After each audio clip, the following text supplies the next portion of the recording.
Okay, this is the commentary for Lost Custody, the Dear Abby letter. This is an interesting letter.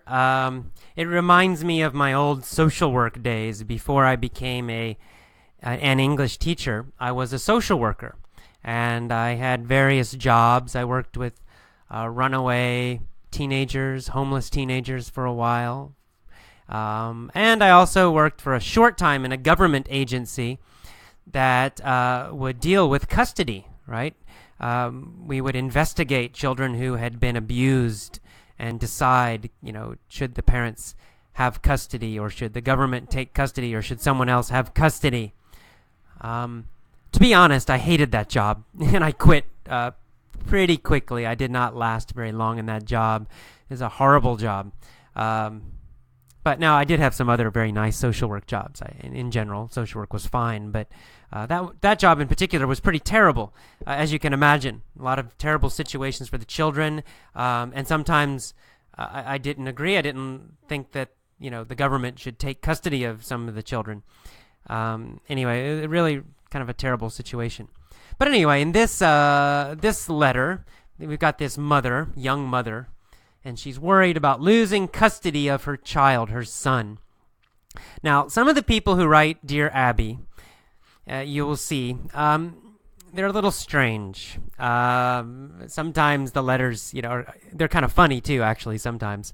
It's a little bit like watching Jerry Springer. Jerry Springer's a TV show here in America, and they get all these really crazy Americans with all these horrible, terrible problems, and they get on the show and they argue and yell at each other. Well, Dear Abby is not that bad, but there's still a little bit of that in some of these letters where you're kind of thinking, wow, these people are strange.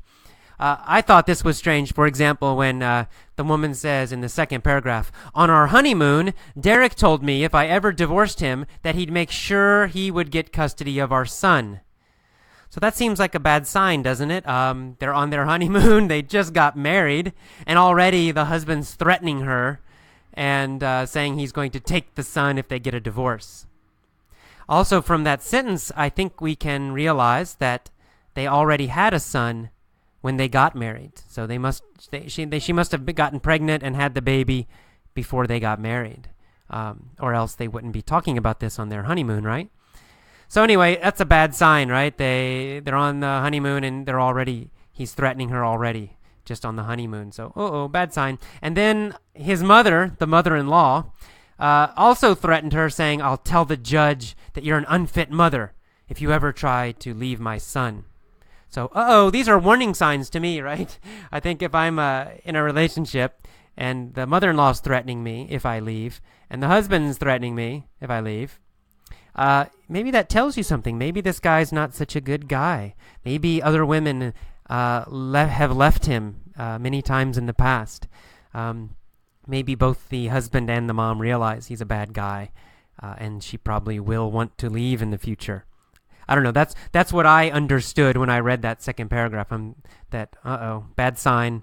Something's wrong already. And then, of course, we see that obviously there is something wrong, that the husband belittles her all the time. So, when a husband belittles his wife, that's pretty terrible. Also a bad sign, right? He's saying terrible things, insulting his wife. Obviously, this is not a good guy. Okay, so in that first paragraph, she says, Derek refuses to support his family, meaning to support your family means to make money for your family. You buy food for them, you make money, you work. We call all of that together supporting your family. So he doesn't have a job, not for a year, and he won't support his family. Okay, so strike 1, 2, 3. Now when we say, that's a little bit of slang, you probably know, but when we say strike 1, strike 2, strike 3, that comes from baseball. It's slang in American English. And if you get 3 strikes, it means you're finished, you're out, you're gone. So these are 3 very bad signs, right? The mother-in-law's threatening, the husband's threatening, and he won't work. Okay, anyway, then she says, "My son is my world," meaning my son is everything for me. He's everything in my life. I don't care about anything else. I only care about him. And the son won't let his father hold him. Okay, hold him in his arms. That's also a bad sign. But then the woman says, because I'm on disability, I don't know if I have a chance to get custody. And then she says, what should I do? Should I stick it out with my husband, or should I take the chance of losing my son? Okay, now as a social worker, I've worked in this kind of situation in this field before. So this situation, we never know, right? With Dear Abby, we don't know the whole truth. Only one person's writing, and they don't include all the information we need to give good advice. Now, Abby doesn't care. She gives advice anyway. But, most of us would want to know more. For example, she's on disability. What does that mean? Well, because I've worked in social work, I know that disability might be something very serious, but I also know it could be something that's not serious. In the United States, some people can get disability if they have a mental problem. For example, they're very depressed. They're medically depressed. They're always depressed. Well, sometimes they get a lawyer and they can get disability. They can get money from the government because of that. Sometimes people who are alcoholics or drug addicts can get disability. They can get money from the government because they are alcoholics or drug addicts and they have a hard time working. So, obviously, these are not such serious physical problems. So this woman, we don't know. We have no idea. She might be in a wheelchair and can't walk, or she might be a former alcoholic. We really don't know what the disability is. And of course, it would be a big important point to know if she has disability because she has a mental problem that's very serious. Maybe she's not a fit mother. Maybe she would be an unfit mother. However, if she has some just physical problem, obviously it's no problem at all. She could easily get her son. So it's hard to know what to tell this woman, right? I would say in normal situations in the United States, the mother has an advantage with custody. When they go to court, if everything is generally equal, the mother has a better chance to keep custody of the child. Now, is this fair? I don't know. We talked about this in my class in San Francisco. Some people said, well, that's not fair. And I don't know, is it fair or not? But it's true. And I don't know, I guess this has historical reasons. People just have this idea that, well, mothers take care of children. They're better at taking care of children than fathers. Of course, that's not always true. But that is an idea that's in the United States and that is in the legal system, even in the courts, so that a mother often has an advantage against a father if they get a divorce and both want custody. The mother typically has an advantage. Now, many other things are important also. Their income, what kind of person they are, that kind of thing. So it's complicated. But anyway, since this guy sounds quite bad, he hasn't worked for a year, he obviously has some problems, probably this mother would get custody unless she has a serious, mental problem. My guess is that if she went to court, she would get custody of the child. But anyway, but it's hard to know. We don't know the details. Well, okay, so, and then I guess I'll talk now a little bit about my social work background in general. When I worked in this field of custody, I worked for a place called the Department of Family and Children Services in Georgia, which Georgia is a state in the United States. Georgia's in the southeast, next to Florida. Atlanta is the big city in Georgia.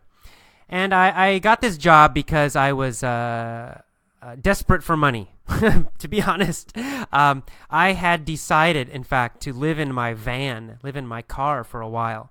Now, I did this by choice. No one forced me to do it. And I could get a job if I wanted to, but I just decided I wanted to live very, very simply. So I lived in my van for a while, and I gave away all my stuff, all my possessions I gave away, except for just a few clothes and things. And I wanted to see if I could live very, very simply without much money. However, at some point, I had no money at all.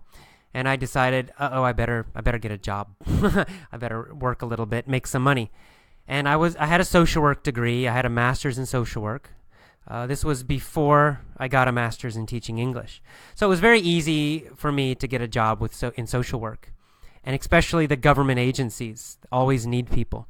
So I went and I got a job at the Department of Family and Children's Services. And the pay was, great since I was living so simply. The money was nice. I needed the money. However, I quickly realized it was a very terrible organization. And the worst part for me was that the social workers, the workers, had such terrible attitudes about the people they were supposed to help. They thought they were stupid. They thought they were, low-lifes, they would call them. Low-life means a very low-status person. So they just had terrible, terrible attitudes about these people they were supposed to help. And they would insult them and belittle them. Not directly to them. They wouldn't belittle them directly. But talking to each other, the social workers would laugh and tell jokes and belittle the poor people who would come in. And indirectly, they would belittle the poor people themselves. They didn't give them much respect. They did not give them the same respect that they gave people who had money. And this bothered me a lot, because as a social worker and as a teacher, I think that respect and equality are very, very important, and especially as a social worker, because in a social work situation, these people have some serious problems. They may have economic problems. They don't have much money. They may have physical problems. They may have mental problems. Anyway, they're in a weak position, and because they're in a weak position, it's easy to put yourself above them and treat them badly, which is what a lot of these social workers were doing. But it's wrong. It's wrong to do that, and I felt very strongly it was wrong, and that we had to try very hard to keep ourselves equal with them, treat them with the same exact respect we would treat anybody. I feel I give the same respect to my social work clients as I would Bill Gates or the president. In fact, for the president, I'd give more respect to the clients. Anyway, so I started to have kind of arguments with the social workers. I didn't agree with a lot of their approaches, a lot of their attitudes. And finally, I decided to quit. I decided I cannot work for this kind of organization that treats people so badly, especially people who need help. So I quit the job. Eventually I left social work. And this is mostly the reason when I tell people I was a social worker, I worked in the emergency room, or I worked with homeless people. Everybody thinks, and I say, I quit. It was too stressful. And everybody always thinks, you quit because those people are terrible. You quit because it's hard to work with those people. But that's not true. That's not why I quit. I quit because I couldn't work with the other social workers. It was not the clients that I had problems with. Yes, the clients could be difficult, but I understood them. I understood they were having some serious life problems. And I felt respect for them because they were having such trouble and still surviving. I know that I could not survive some of those situations myself. I'm not that strong. So I had respect for my clients, even the very difficult ones. But what I could not respect were the other social workers who were so mean, so superior, so arrogant. I just found this again and again and again in many different organizations where they would treat their clients so badly. They're supposed to be helping them, but instead they're disrespecting them. And finally, I decided, I don't like this. I don't like working in these kinds of organizations. I want to help people. I do not want to belittle them. And at the same time that this was happening, I had gone abroad. I'd lived in Japan. I lived in Korea. And I realized I loved traveling. And I loved meeting people from other countries. And I became more and more interested in teaching. And I loved it. It's so much fun. Every day I would go to school and go to class, and I would meet people from other countries and learn from them, and they would learn from me, and it was just so much fun. I really loved it. And finally I decided, this is what I really love to do, and social work's nice, but I love teaching. It's my passion, and this is what I want to do. And so I went back to school and I got my master's degree in teaching English, and I worked in Thailand for a while and started this website, etc. Anyway, so there's my life story in a nutshell, in a very quick summary. All right, so that's all for today's commentary for the lost custody letter. More Dear Abby letters will be coming, and I hope you enjoyed this one. See you next time. Bye-bye.